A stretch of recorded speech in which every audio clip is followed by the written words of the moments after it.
Rachel Zegler's career seems to be hitting a major roadblock, and it's largely self-inflicted.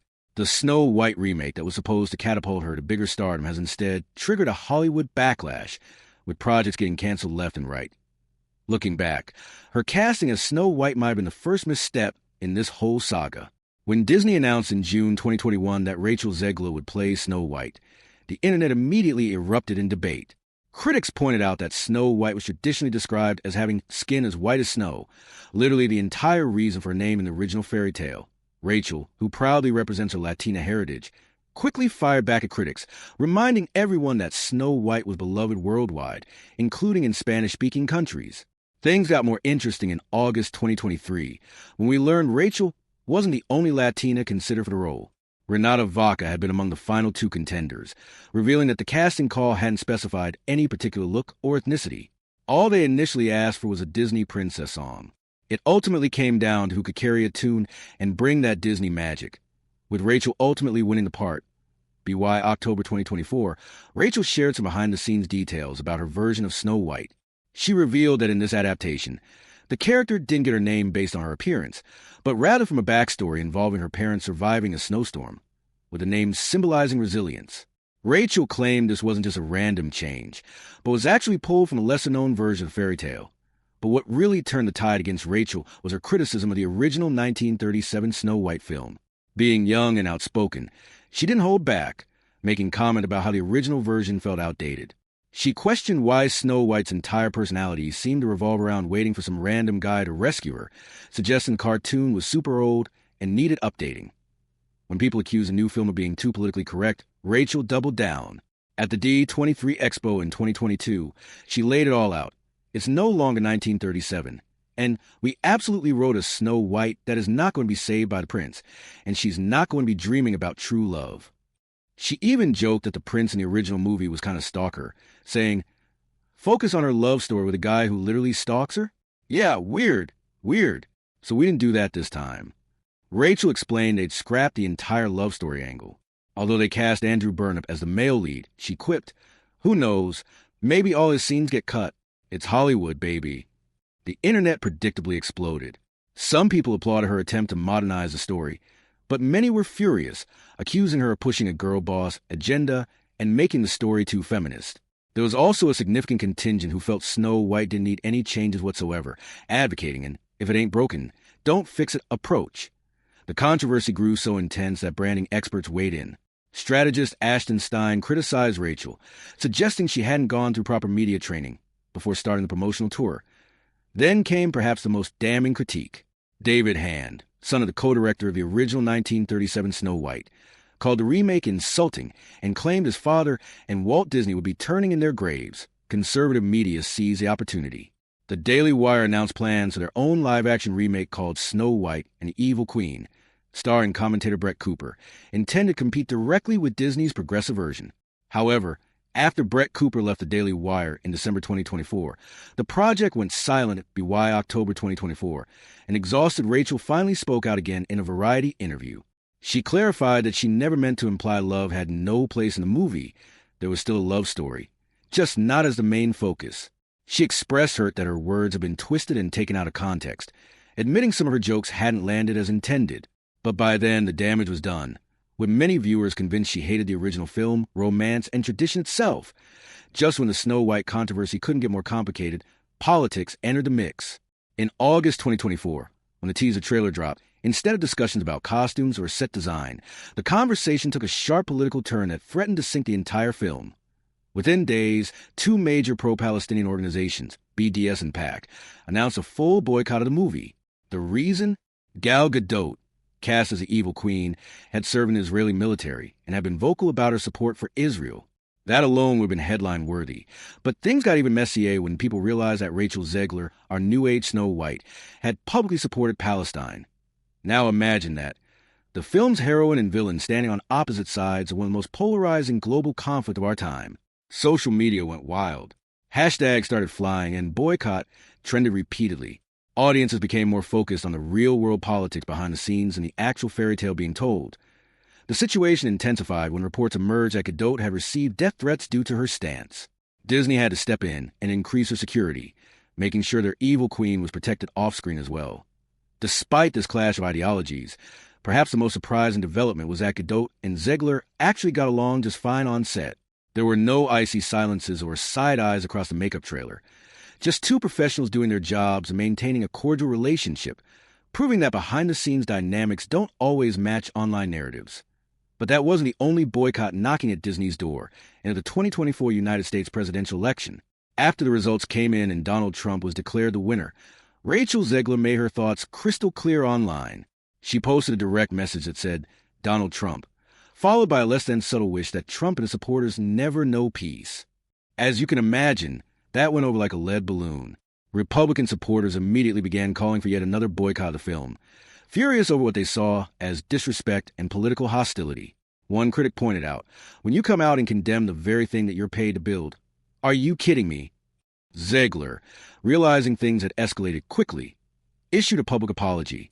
She claimed she didn't mean any harm and tried to clarify her intentions. But the damage was already done. As they say, the internet never forgets.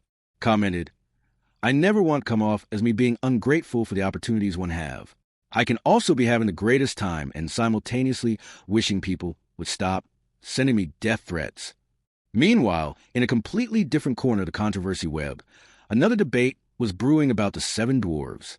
It started back in January 2022, when actor Peter Dinklage, known for his work as a performer with dwarfism, criticized Disney's decision to reboot Snow White at all. He dismissed it as a backward story and questioned why a film with such outdated tropes deserved a remake. His remarks sparked immediate backlash, not from Disney, but from fellow actors with dwarfism. In response to Dinklage, Disney tried to defuse the situation by saying they were taking a different approach and were consulting with members of the dwarfism community to avoid reinforcing stereotypes. That sounded promising, until July 2023, when leaked set photos from Berkshire made their way online. Instead of 7 actors with dwarfism playing the iconic roles, the cast featured only one such actor, surrounded by 6 other performers of various ethnicities, a mixed group of men and women, none of whom had dwarfism. The backlash was swift. Critics accused Disney of going so far in its attempts to be politically correct that it circled all the way back around and erased opportunities for the very community it claimed to be helping. Disney initially tried to dodge responsibility, insisting the photos didn't show the final cast, but eventually confirmed that yes, the images were from production and the other actors were stand-ins, though Martin Kleba, one of the only confirmed dwarf actors in the film, wasn't present in that footage. Actors with dwarfism didn't hold back their criticism. Jason Acuna, best known from Jackass, slammed Disney for casting what he called 7 average people, asking why they were replacing roles meant for dwarf actors.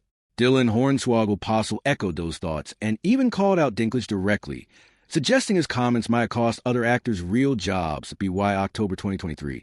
As part of a press push tied to the film's delayed release, Disney finally gave the public its first official look at the 7 dwarfs. The big reveal: they were now fully computer-generated characters, modeled after their 1937 counterparts. After all the talk about inclusivity, reimagining, and community consultation, the final decision was to simply animate the characters, effectively sidestepping the casting issue altogether. To add insult to injury, Disney made it a point never to call them dwarfs in any promotional material or dialogue from the film. Instead, they were simply referred to by their individual names: Bashful, Doc, Dopey, Grumpy, Happy, Sleepy, and Sneezy, without directly acknowledging the original identity of the group. This move felt like Disney trying to have its cake and eat it too, keeping the iconic characters while avoiding any potential controversy about representation.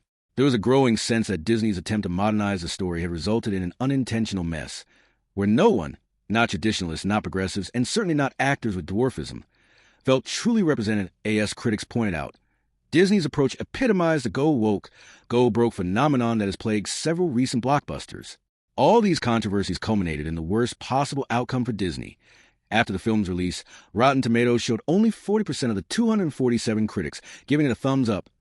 Not exactly what Disney had hoped for. The average score settled at a lukewarm 5.2 out of 10. Over on Metacritic, things weren't any better, with the film landing squarely in mixed territory, scoring a flat 50 out of 100 based on 51 reviews. Critics couldn't agree if this version of Snow White was a gentle upgrade or just a cinematic identity crisis. Nicholas Barber of the BBC noted that the story was a bit of a mess with muddled tone and pacing that felt like it didn't know what it wanted to be, though weirdly, he still found that confusion kind of interesting. Dan Rubin of Slant wasn't impressed, calling it a paint-by-numbers modernization of a story that was already showing its age. Ami Nicholson of the Los Angeles Times found it fascinating, but mostly as a case study in the contradictions of today's media landscape, like some magic mirror reflecting society's ongoing identity crisis.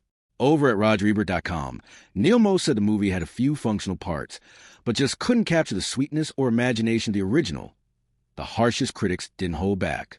Peter Bradshaw of The Guardian called the film exhaustingly awful and slammed Zegler and Godot for giving what he described as the dullest performances of their careers. Johnny Oleksinski from the New York Post described it as a lifeless, awkward mess that disappeared from memory as soon as the credits rolled. Tyler Gannon of Discussing Film gave Zegler credit for carrying the film, but added that everything else, from the structure to the acting, was such a clumsy disaster that even Godot's unintentionally hilarious line deliveries weren't enough to save it. David Fear from Rolling Stone delivered perhaps the most damning assessment, saying the film might not be the worst live-action adaptation ever made, but it certainly came close to being the blandest. What's particularly striking about this Snow White debacle is how it represents a perfect storm of Hollywood's current challenges in trying to update a classic for modern sensibilities. Disney managed to alienate traditional fans while failing to fully satisfy progressive audiences. By attempting to avoid controversy at every turn, they ended up creating more. Rachel Zegler, for her part, has become an unfortunate lightning rod for these broader cultural tensions. What should have been her triumphant moment as a Disney princess has instead become a cautionary tale about the dangers of reimagining beloved classics without a clear vision, and about the perils of stars weighing in on polarizing topics during promotional cycles. The fall of Snow White isn't just about one movie underperforming. It's symbolic of Rachel's career trajectory. What should have been a star-making role has instead become a major setback. Her outspokenness, while admirable in many contexts, has proven costly in the unforgiving ecosystem of Hollywood blockbusters, where political neutrality often remains the safest stance. Whether her career can recover from this perfect storm of controversies remains to be seen. But one thing is certain: